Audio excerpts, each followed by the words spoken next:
Bonjour à toutes et à tous et bienvenue dans ma nouvelle vidéo. Donc voilà, comme promis, je vous filme donc aujourd'hui ma vidéo sur le Botswana. Donc je vais vous parler un petit peu de tout, c'est-à-dire comment je suis partie, pourquoi je suis partie, où je suis partie, ce que j'y ai fait, où est-ce que je vivais, enfin bref, un petit peu tout, un petit peu résumé de mon voyage là-bas.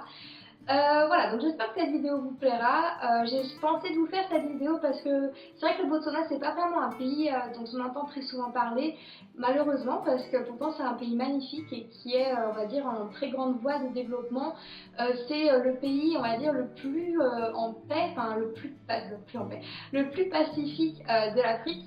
C'est-à-dire que ça fait très longtemps qu'ils n'ont pas eu de guerre ou de choses comme ça. Donc voilà, je voulais vous parler donc de ce pays et de vous parler donc de mon voyage au même moment. Donc nous commençons tout de suite. Donc le Botswana, pour vous faire un petit historique vite fait, donc le Botswana c'est un pays qui se trouve donc ici sur la carte.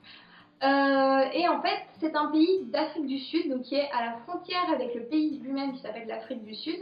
C'est un pays qui fait environ, je crois, un petit peu plus grand que la France et il comporte 2 millions, environ 2 millions d'habitants. Donc vous imaginez un territoire comme la France comportant juste 2 millions d'habitants, c'est vraiment très peu. Étant donné qu'en fait, il y a un énorme désert qui est le désert du Kalahari qui prend les 3 quarts du pays.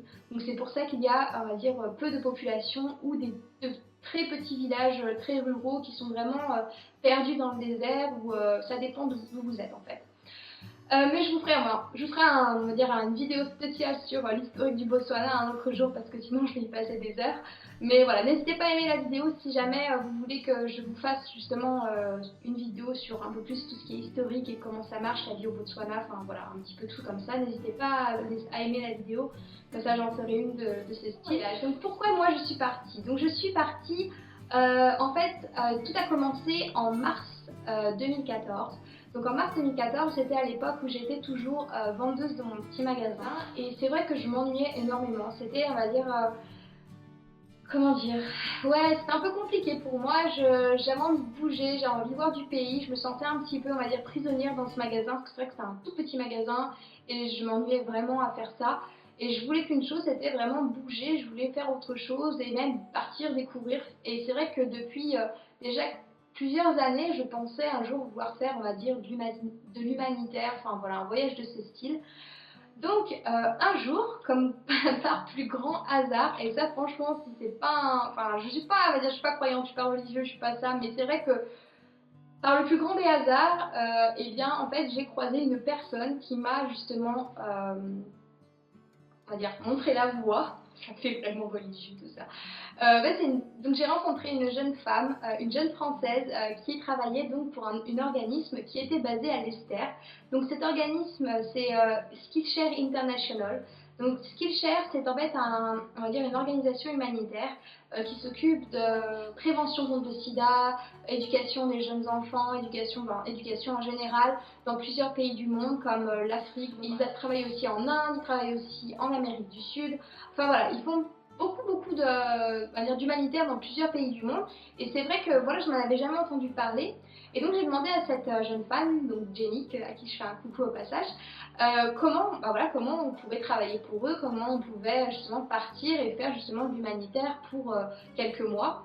Et donc elle m'a dit, eh bien écoute, si jamais ça t'intéresse, va donc sur ce site. Donc le site, je mettrai en barre d'infos, qui est le site ICS, donc ICS en français, qui est l'International Citizen Service, donc comprenez en français le service civique international. Donc c'est un service civique, donc comme on dit, fondé par le gouvernement britannique, enfin fondé, qui est en tout cas, on va dire, géré par le gouvernement britannique. Enfin voilà, ils mettent des sous dedans.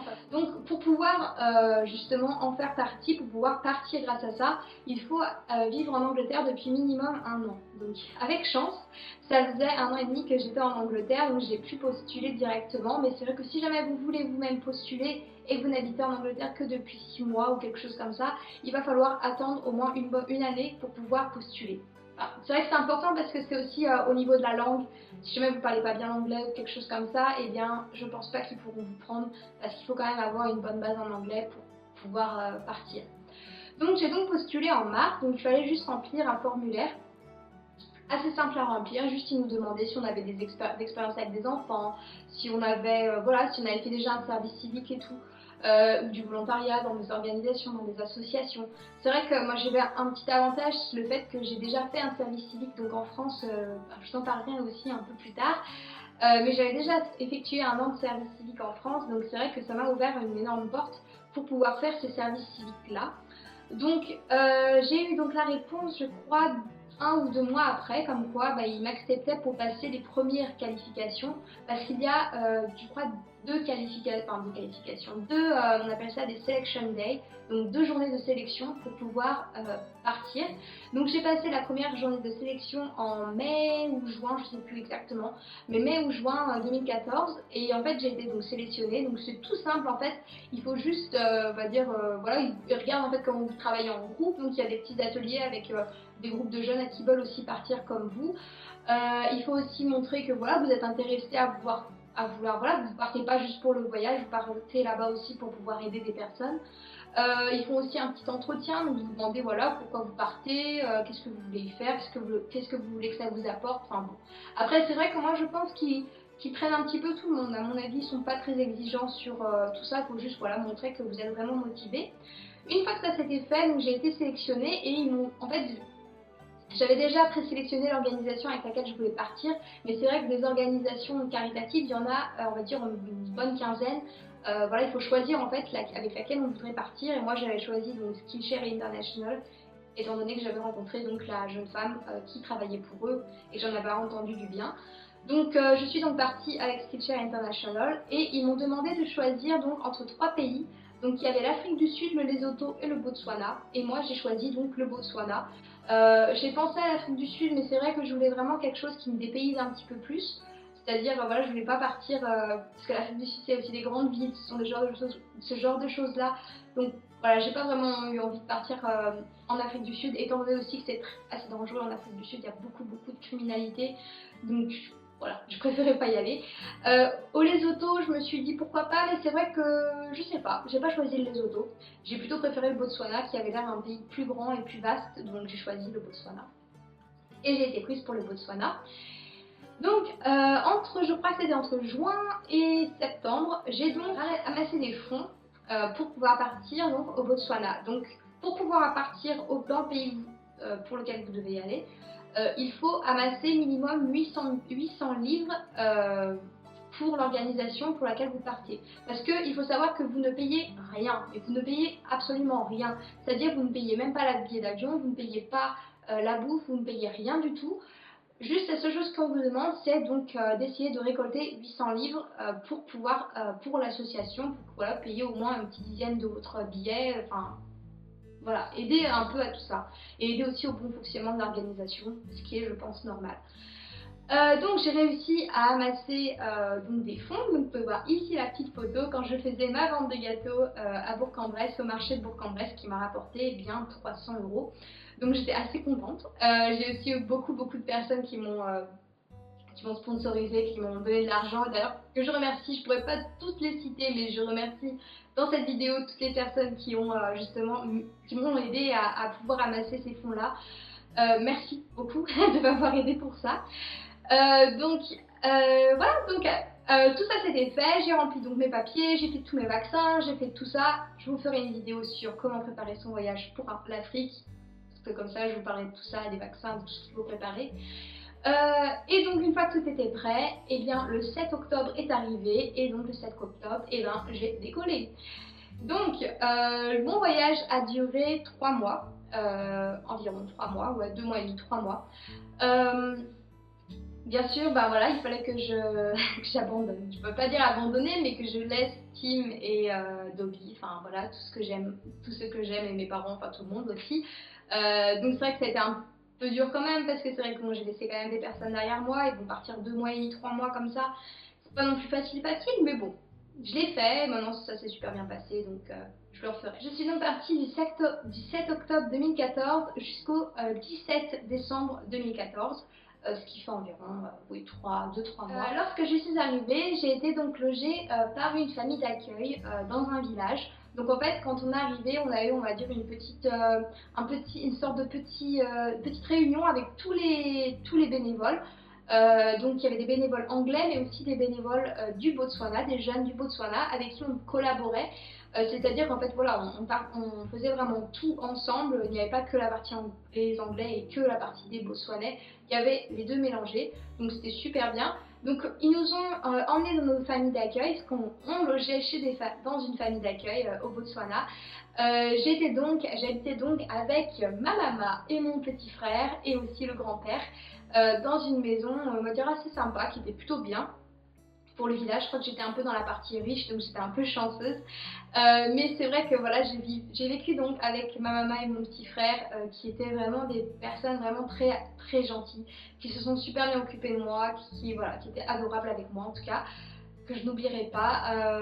Voilà, mon petit frère, il reste dans mon cœur. Donc mon petit frère, son nom était Copano. Donc Copano, il avait 3 ans. C'était vraiment, il était trop mignon quoi. C'était mon petit frère et ça restera mon petit frère. Adorable ce gosse. Enfin, il était fils unique, donc c'est vrai que le fait qu'il soit fils unique, je pense qu'on a eu une relation vraiment super fusionnelle lui et moi. Donc je l'oublierai jamais. Ça a été un crève-cœur quand je suis partie. Bref. Donc j'ai vécu donc avec cette famille pendant 3 mois. Donc là-bas en fait j'étais logée, nourrie et blanchie. Enfin voilà, je vivais vraiment avec eux. Je mangeais avec eux, je faisais avec eux. Je suis pas allée souvent à la messe parce que c'est vrai qu'ils sont très croyants. Donc je suis allée 1 ou 2 fois avec ma maman à la messe. Et donc c'était super sympa. Enfin voilà, j'ai vraiment vécu à l'africaine, voilà, avec la culture africaine, la nourriture africaine. Je vous parlerai de la nourriture un autre jour. Voilà, c'était bien. Donc ensuite, qu'est-ce que j'y ai fait? Donc en Afrique, donc au Botswana, j'ai fait donc de la prévention contre le sida dans les classes. Donc on réunissait des classes d'école primaire et de collège et tout ça, et on faisait en fait de la prévention contre le sida, contre les grossesses précoces, donc pour les adolescentes qui tombent enceintes très facilement. Sur l'alcool, sur l'abus d'alcool, sur l'abus de drogue. On a fait beaucoup de prévention comme celle-ci. Donc en fait, ce qu'on faisait, c'est qu'en fait, on créait des petits, on va dire des sortes de petites classes, donc de petites choses, enfin de petites classes un peu ludiques. Et voilà, on leur montrait, voilà, comment le sida pouvait se répandre, comment faire les bébés, parce que la plupart d'entre eux ne savaient même pas comment on faisait des bébés. Voilà, leur expliquer un petit peu le fonctionnement de tout ça parce que c'est vrai qu'il y a quand même beaucoup de problèmes de ce niveau-là. Le Botswana, je crois que c'est un des pays les plus touchés par le sida au monde. Donc vraiment on essaie de leur apporter le maximum de connaissances. Ensuite aussi j'ai aussi donné des cours de sport à l'école primaire. Donc on a fait du sport, de l'EPS et tout ça. Ça commençait à 6h30 du matin et ça se terminait vers les 8h du matin parce qu'il faisait très chaud. Enfin, le Botswana c'est un pays désertique, donc il fait frais la nuit mais il fait ultra chaud la journée. Donc le matin très tôt c'était le meilleur moment pour faire du sport, donc on leur faisait faire du sport très tôt. Mais bon, c'était bien aussi. On a aussi monté une foire aux métiers, donc une sorte de petit forum des métiers. On a organisé ça pour une journée. Donc c'est vrai qu'il y a aussi un gros problème de chômage au Botswana, donc on a demandé à plusieurs entreprises de venir donc installer des stands sur une place au village. Et en fait on leur a donné accès aux jeunes pour pouvoir poser des questions, comment faire tel métier, comment faire tel autre métier. Voilà, c'était aussi super sympa. Voilà, on s'est vraiment, c'était vraiment super bien. Voilà, on a fait vraiment ce genre de choses, tout ça. Donc pour faire tous ces genres de choses, j'ai été bien sûr pas toute seule. J'ai travaillé avec une équipe. Donc cette équipe en fait était composée de 4 ressortissants anglais et français pour moi, et de 4 ressortissants du Botswana. Donc on était une équipe de 8 au total, tous ensemble, voilà, on collaborait tous ensemble, on travaillait tous ensemble. C'était tous des jeunes entre on va dire 20 et 28 ans. Et donc voilà, tous les jours on allait au boulot, on avait un petit bureau au milieu du village où on se retrouvait tous les matins à partir de 8h et on repartait là-bas le soir vers les 6h du soir. Et en fait là-bas on préparait donc nos cours, on préparait voilà, toutes les petites. On organisait un petit peu tout ce qu'on faisait donc, dans la journée, c'est-à-dire donner nos cours contre la prévention contre le sida, préparer aussi nos cours de sport, parce qu'il fallait aussi trouver, parce que pendant les cours de sport, on essayait aussi d'intégrer des jeux comme comment montrer par exemple, je sais pas moi, comment un spermatozoïde arrive dans le ventre de l'autre, enfin bref, c'était un petit peu ce genre de choses un peu ludiques, mais en même temps qui leur montrait aussi, qui leur apprenait aussi des choses. Voilà, donc pour conclure, voilà, donc je pense que je vous ai un petit peu tout dit sur mon voyage, ce que j'y ai fait, pourquoi j'y ai fait, donc après, eh bien en fait, donc je suis rentrée le 17 décembre 2014. C'est vrai que voilà, c'était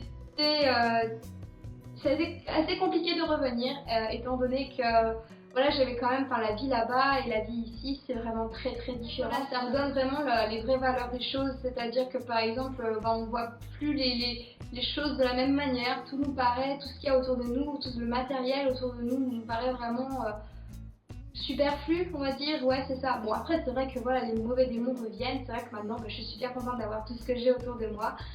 Et oui, mais sinon juste après c'est vrai que ça a été quand même pas facile de revenir à la vie on va dire normale, occidentale, donc voilà. Mais bon c'était un super voyage, j'ai adoré tout ça, enfin c'était top. Si vous pouvez le faire, faites-le.